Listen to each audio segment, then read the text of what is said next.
poderoso, querem que adivinhe. Deus de glória, és tão digno, eu me prostro a ti. Santo, Santo, poderoso, querem que adivinhe. Deus de glória, és tão digno, eu me prostro a ti. Santo é teu nome em todo lugar, é teu querer de graça e paz. Tudo que tens feito é justo e bom. Santo, Santo Deus, tu és.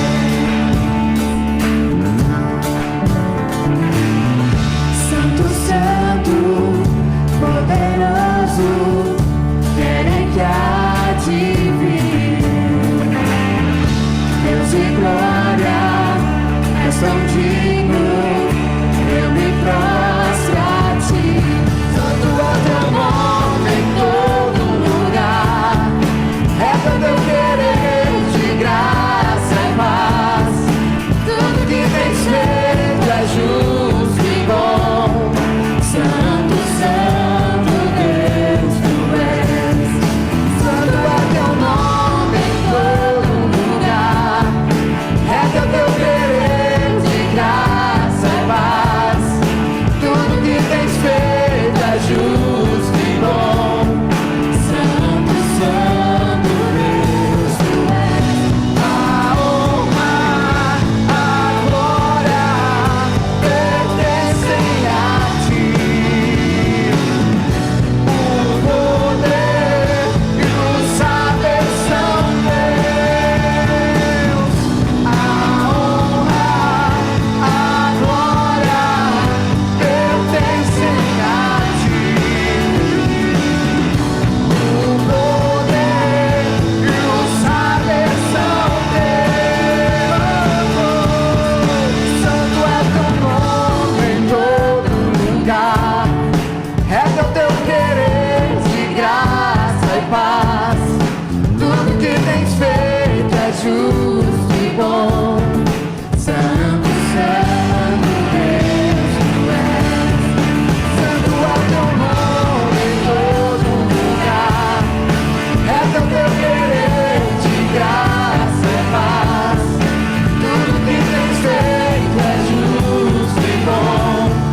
Santo, Santo Deus, tu és. Santo, Santo Deus, tu és. Santo, Santo Deus, tu és.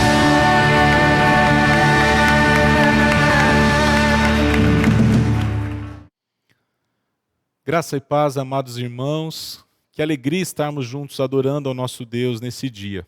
Como é bom cantar louvores, como é bom expressar a nossa alegria ao Deus eterno, aquele que deu a sua vida em resgate de cada um de nós. É bom adorar e bendizer o nome do nosso Deus. E nós o adoramos com as canções, nós o adoramos quando oramos e buscamos a sua face, e nós também o adoramos quando buscamos o conhecimento da sua palavra.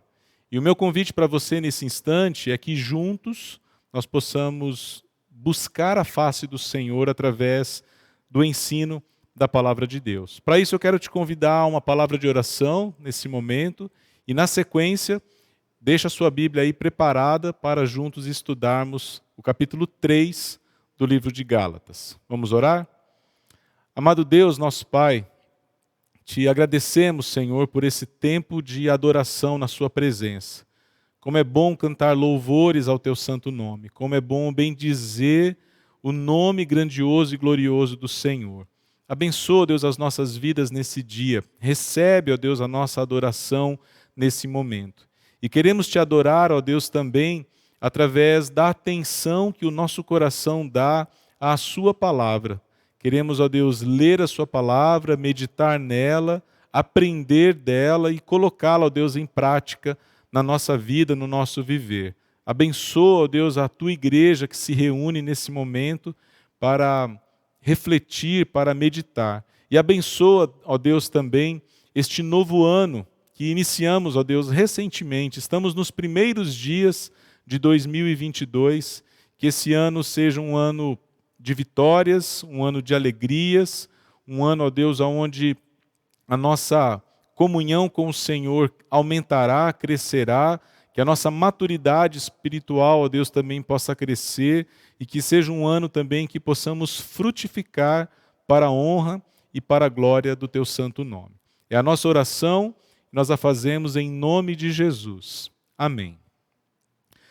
Nós temos estudado às quintas-feiras o livro de Gálatas, o pastor Edinaldo tem ministrado aos nossos corações. Já estudamos o primeiro e o segundo capítulo do livro de Gálatas, apenas para relembrarmos, alguns pontos importantes desta carta. Ela foi escrita quando uma crise atingiu a igreja na Galácia, e essa crise ela começou quando falsos mestres se infiltraram no meio da igreja, apresentando um ensino diferente da mensagem do evangelho que havia sido pregada pelo apóstolo Paulo e a sua equipe. Nós precisamos então conhecer e entender esse contexto, pois essa influência tinha como objetivo, como propósito de acrescentar regras, procedimentos, costumes na vida daquela comunidade, dizendo que o sacrifício em Cristo de Jesus Cristo não era suficiente para a salvação. Esse é um erro, uma falha da qual o apóstolo Paulo então empenha ali vários argumentos para defender o evangelho da graça salvadora pela fé em Jesus Cristo. E ele defende também o seu apostolado, que havia sido questionado por esses falsos mestres que se infiltraram na vida da igreja e também desacreditavam a pessoa, o testemunho do apóstolo Paulo e principalmente o seu chamado para o ministério. E ele também apresenta as suas credenciais, não pelos seus méritos pessoais próprios, mas também deixando muito claro que suas credenciais eram nada mais, nada menos do que a graça de Deus que o havia alcançado e o poder do Espírito Santo que estava sobre a vida dele. No capítulo 2, já bem no finalzinho do capítulo, nós temos ali o verso de número 20, uma declaração muito contundente do apóstolo Paulo e que reflete muito da compreensão dele a respeito do evangelho e do valor do sacrifício de Jesus, quando ele declara: "Fui crucificado com Cristo. Assim, já não sou eu quem vive, mas Cristo vive em mim. A vida que agora vivo no corpo, vivo-a pela fé no Filho de Deus que me amou e se entregou por mim." Este então é o evangelho verdadeiro, o evangelho de Cristo, que é para todas as pessoas, que é para a humanidade. O evangelho ele não surge da humanidade, ele provém de Deus na pessoa de Jesus Cristo. O evangelho verdadeiro, ele apresenta a justificação única e exclusivamente pela fé em Cristo e na sua obra de redenção. A vida cristã, ela não consiste em agradar pessoas, mas sim em agradarmos a Deus e estarmos dispostos a sofrer até mesmo perseguições, se necessário for. Eu quero então convidar você hoje para iniciarmos o capítulo 3 do livro de Atos. Nós vamos ler os 5 primeiros versículos desse capítulo, Gálatas, capítulo 3, do verso 1 ao verso 5. E esse texto, esse pequeno texto que nós vamos ler, o apóstolo Paulo ele faz alguns questionamentos aos crentes da Galácia, e através desses questionamentos o apóstolo Paulo então ele tem o objetivo de resgatar nas suas mentes e nos seus corações a fé que eles haviam colocado única e exclusivamente em Cristo Jesus e reafirmando então os valores do verdadeiro evangelho. O texto então começa nos dizendo assim: "Ó Gálatas insensatos, quem os enfeitiçou? Não foi diante dos seus olhos que Jesus Cristo foi exposto como crucificado? Gostaria de saber apenas uma coisa: foi pela prática da lei que vocês receberam o Espírito ou pela fé naquilo que ouviram? Será que vocês são tão insensatos que, tendo começado pelo Espírito, querem agora se aperfeiçoar pelo esforço próprio? Será que foi inútil sofrerem tantas coisas, se é que foi inútil? Aquele que lhes dá o seu Espírito e opera milagres entre vocês, realiza essas coisas pela prática da lei ou pela fé com a qual receberam a palavra? Vejam que o apóstolo Paulo, nessa introdução desse capítulo, ele demonstra o seu desespero, a sua perplexidade, a sua incompreensão, a sua admiração, questionamentos, por que não dizer tristeza e até mesmo um senso de urgência quanto à postura dos discípulos das igrejas da Galácia.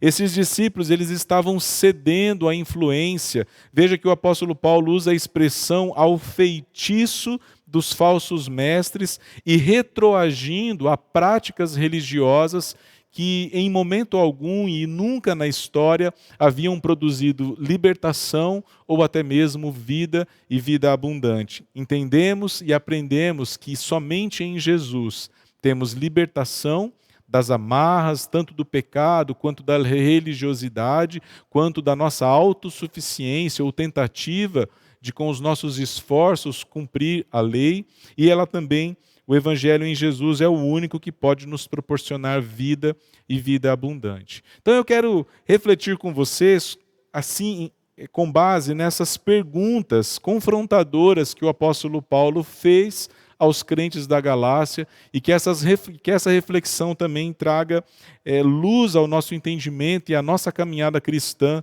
hoje. O primeiro questionamento que o apóstolo Paulo faz, lá no verso 1, é: quem os enfeitiçou? Ele começa com essa pergunta: quem enfeitiçou vocês? Veja que o apóstolo Paulo ele usa uma palavra, uma expressão que advém da magia pagã. E ele usa essa expressão justamente para mostrar o quão perigosa, o quão astuta era a ação desses falsos mestres que estavam infiltrados. Eles tinham uma mensagem que não era verdadeira, mas de alguma maneira essa mentira que eles estavam contando, uma mentira transvestida ali com argumentos piedosos, usando talvez textos robustos do Velho Testamento, citações talvez de Moisés ou outros líderes e outros profetas, de alguma forma eles estavam enfeitiçando, enganando a mente e o coração daqueles crentes. E essa influência, ela estava sendo muito negativa para a fé cristã dos crentes daquela igreja. Nós então devemos, diante dessa primeira pergunta que o apóstolo Paulo faz, quem os enfeitiçou, nós devemos então ter um alerta dentro de nós e exercitar em nossas mentes e corações o discernimento espiritual, de forma que eu e você sejamos também muito atentos, muito vigilantes, para não sermos enganados com mensagens, com propostas que são contrárias à palavra de Deus. Ainda no verso 1, há um outro questionamento que o apóstolo Paulo faz, e esse questionamento ele é bastante interessante. Ele diz assim: não foi diante dos seus olhos que Jesus Cristo foi exposto como crucificado? Esse questionamento do apóstolo Paulo, meus irmãos, ele tem por base a sua ação como pregador do Evangelho. E o apóstolo Paulo ele tinha em sua mente, em seu coração, de uma forma tão clara, que ele havia comunicado o Evangelho tão transbordante, que era como se aquele grupo de pessoas tivesse literalmente presenciado o momento da crucificação de Jesus. Eles não viveram esse momento de forma literal, mas a mensagem foi pregada com tanta vida, com tanto amor, com tanta excelência, que era como se eles tivessem presenciado aquele momento. E esse é um valor que o Evangelho tem para cada um de nós. O Evangelho é uma mensagem viva. Ele é uma mensagem de alegria e ele deve ser recebido com este valor, com o valor de uma mensagem verdadeira, mas também uma mensagem viva que produz vida nos nossos corações. O outro questionamento nós encontramos no verso de número 2. O apóstolo Paulo, então, ele avança ali nas suas perguntas retóricas de forma a estimular o raciocínio daqueles que estavam retroagindo na sua fé. E ele pergunta da seguinte forma: gostaria de saber apenas uma coisa. Foi pela prática da lei que vocês receberam o Espírito, ele está se referindo ao Espírito Santo, ou pela fé naquilo que ouviram? Né? Usando essa pergunta, o apóstolo Paulo ele quer mostrar o quão era ilógico o raciocínio dos crentes da Galácia, o quanto eles estavam sendo irresponsáveis, insensatos em dar ouvidos àqueles falsos mestres. Por quê? O apóstolo Paulo fala e afirma que eles haviam experimentado o recebimento do Espírito Santo em suas vidas. E eles haviam aprendido que o Espírito Santo, que nos convence do pecado, da justiça e do juízo, é aquele que vem habitar em nós, vem tabernacular em nosso corpo, a partir do momento que nós, pela fé, confessamos Jesus Cristo como nosso Senhor e Salvador. Por isso que Paulo faz essa pergunta: vocês receberam o Espírito pela prática de regras religiosas ou quando vocês depositaram a sua fé na mensagem, na palavra de Deus que fora pregada? Portanto, a pregação do Evangelho ela é fundamental para estimular a fé no coração das pessoas. E o Espírito Santo é aquele que exerce esse papel de tanto convencer como de selar as nossas vidas, integrando cada um de nós na família de Deus, na família espiritual. E Paulo ele continua avançando nos seus questionamentos, e ele diz no verso 3, será que vocês são tão insensatos que, tendo começado pelo Espírito, querem agora se aperfeiçoar pelo esforço próprio? Será que foi inútil sofrerem tantas coisas? Veja que aqui no verso 3 o apóstolo Paulo repete a expressão que ele iniciou o verso 1, quando ele diz, ó Gálatas insensatos. Essa palavra é uma palavra forte, pois ela nos dá a ideia de imprudência, de estar desajuizado, de uma atitude leviana, uma atitude descuidada, impulsiva, inconsequente e irresponsável. Então o apóstolo Paulo ele está de todas as formas aqui alertando, né, com relação ao mal da influência de uma falsa mensagem, de um falso evangelho. E assim como ele havia questionado, vocês receberam o Espírito pela prática da lei ou pela fé em Cristo Jesus? Agora ele avança dizendo assim, e o vosso aperfeiçoamento, ou o crescimento espiritual de vocês, ele é uma ação do Espírito sobre as suas vidas, ou ele é resultado do seu esforço próprio, pessoal, da sua ação humana, na sua espiritualidade ou na sua religiosidade? Entendemos então que o Espírito Santo ele não vem apenas para melhorar a nossa vida, ele vem para transformar a nossa vida, para mudar radicalmente a nossa vida, a fim de que sejamos nova criatura em Cristo Jesus. E essa transformação, essa novidade de vida, essa experiência de santificação não é fruto da nossa capacidade humana, mas ela é fruto sim da ação constante e viva do Espírito Santo de Deus em nós.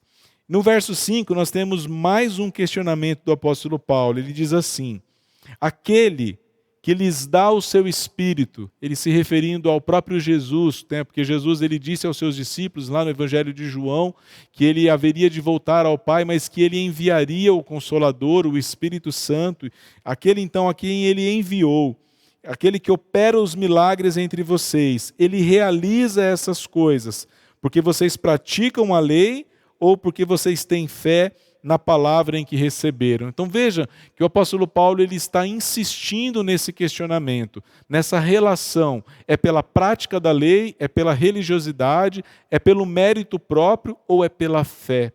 Pela fé no Evangelho, pela fé na palavra, pela fé em Cristo e na sua obra redentora como obra suficiente para a salvação. De que forma vocês estão vivendo a sua espiritualidade? Paulo ele reforça os princípios fundamentais a respeito da salvação. O Espírito age em nossas vidas, nos convencendo do pecado, da justiça, do juízo, pela fé, e somente pela fé o pecador ele então recebe a graça, a salvação em Jesus e a habitação do Espírito. A presença do Espírito Santo nas nossas vidas, ele é o selo, ele é a garantia da nossa salvação. Diante dessa realidade, dessa reflexão e desses questionamentos que Paulo então fez aos crentes naquela época, eu quero trazer a você pelo menos 5 reflexões para nós hoje, à luz desse texto e dessa introdução deste capítulo. E a primeira reflexão que eu quero convidar você é para que você sonde o seu coração, a fim de identificar se há brechas para os feitiços, para os enganos do inimigo, e que pode afastar você, esses feitiços que podem te afastar da essência do evangelho verdadeiro. Naquele tempo, o apóstolo Paulo estava combatendo uma falsa religião.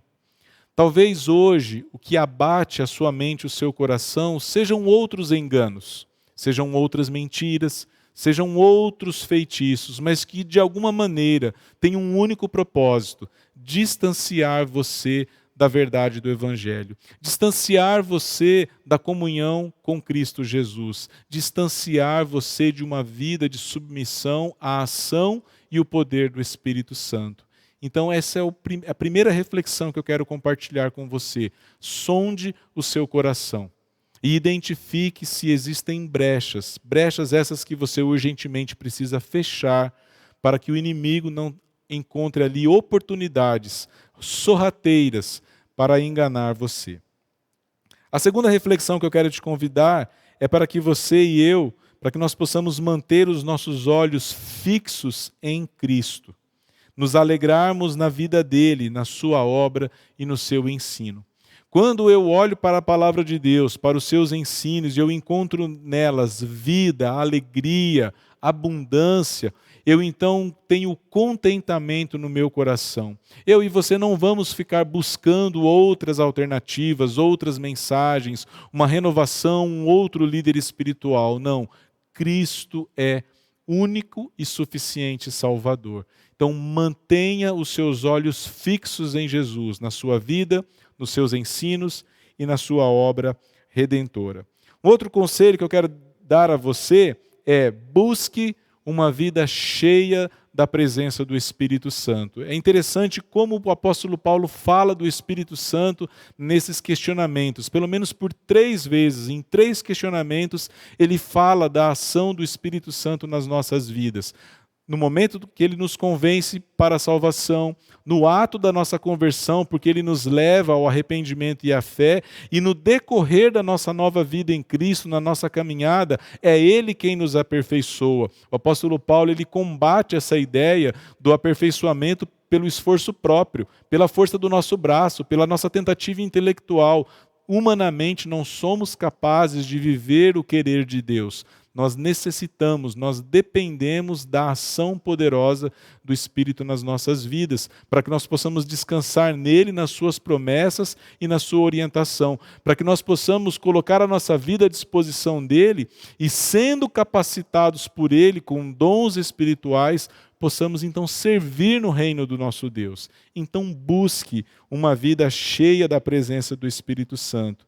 Em contraste e em apoio a esse pensamento, ao mesmo tempo em que você busca uma vida cheia do Espírito, eu quero te convidar para que você abandone as estratégias humanas, aquelas que você entende que são suficientes para a sua vida espiritual. Abandone a autossuficiência, abandone o egocentrismo, abandone a vanglória, abandone esse desejo de cumprir rituais religiosos, de cumprir rotinas religiosas para receber dos homens um elogio, um reconhecimento, um aplauso, um tapinha nas costas, olha, foi muito bom, você é muito bom. O nosso coração, a nossa carne anseia por isso. E é isso que a religiosidade faz. Ela nos leva por um caminho aonde nós somos exaltados, mas nós sabemos que essa glória, que essa exaltação, ela é terrena, ela é maligna. Ela não produz nenhum resultado espiritual na nossa relação com o nosso Deus. Então, enquanto você busca a ação do Espírito Santo, abandone as suas ações de autossuficiência. E, por fim, exercite a fé na palavra de Deus e desfrute do poder do Espírito em seu viver. Veja também que nos questionamentos que o apóstolo Paulo faz, Ao mesmo tempo que ele contrasta obras da carne e ação do Espírito Santo, ele fala muito sobre a fé. Não foi pela fé, não foi pela fé, não foi pela fé, foi pela lei ou foi pela fé? E é evidente que é pela fé. A nossa salvação, ela acontece a partir do momento que nós, de forma consciente, depositamos a nossa confiança plena na palavra de Deus. A fé vem pelo ouvir, e o ouvir pela palavra de Deus. Então, exercite esta fé, não apenas na sua experiência de conversão, mas principalmente na sua caminhada cristã, no seu crescimento, no seu amadurecimento, para que você esteja forte, fortalecido, robusto na sua caminhada, para que você não seja presa fácil do inimigo, de mensagens que vêm ao seu redor, que você não desanime também na sua caminhada cristã, quando uma ou outra decepção alcançarem a sua mente, o seu coração, decepção com experiências que são terrenas, que são humanas, não permita que nada disso enfraqueça a sua fé. Exercite a fé na palavra de Deus. Tenha convicção da sua salvação em Jesus. Creia no Evangelho de Jesus Cristo como única verdade, como única mensagem de salvação. Não tente acrescentar nada, mas também não subtraia nada dessa mensagem do Evangelho. São dois erros que nós podemos cometer na nossa caminhada cristã.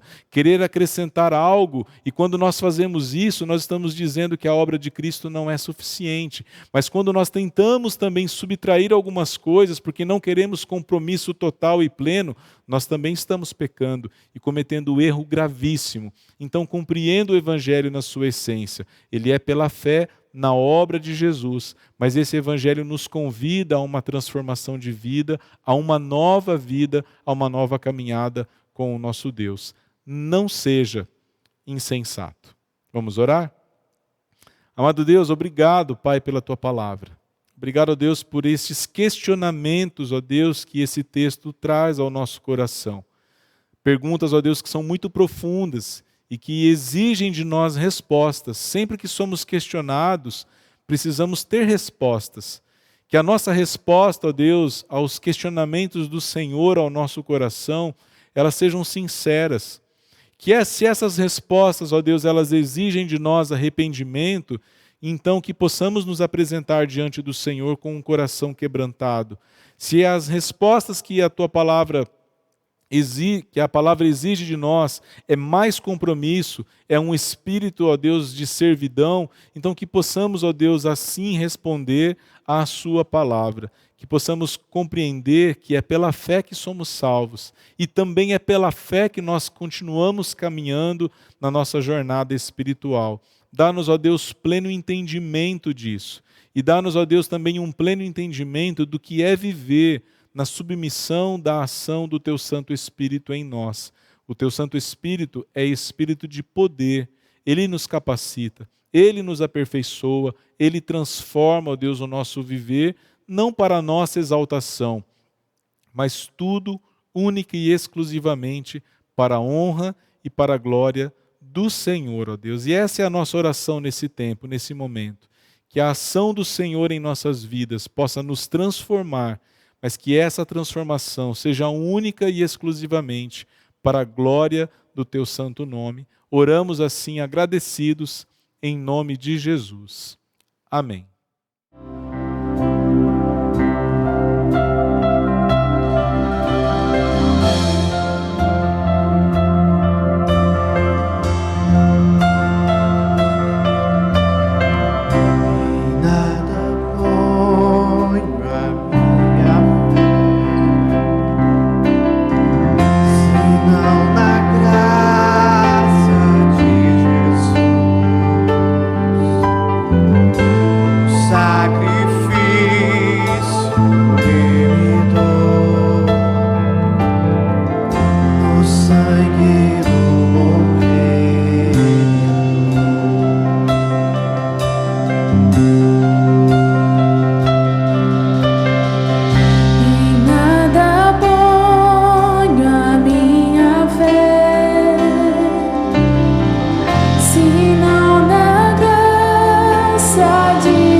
céu estão, com todos que no céu estão. Cristo é a rocha em que firme está a minha fé na aflição. É Senhor, Salvador.